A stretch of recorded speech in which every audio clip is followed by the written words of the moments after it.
Assalomu alaykum, hurmatli obunachilar. Xudo xolasa navbatdagi ishlarimiz termos stilida bo'ldi. Bu eshikimiz 2 kat kalyonli aynalistlar bilan jihozlangan. Aynalistlari imzo firmasi tomonidan kalyonilashtirilgan.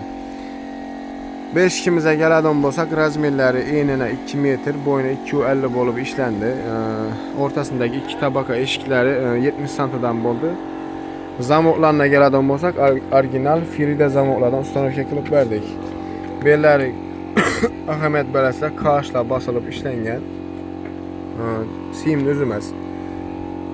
Analistlerim çok içan taraf göstermedi. Belari nejoyga basıp ishlendi. Arka tarafları alikafon bilan afshifka bo'lgan. Hozir xudo xolasa içan tarafini dabollari bilan ustanovka qilamiz.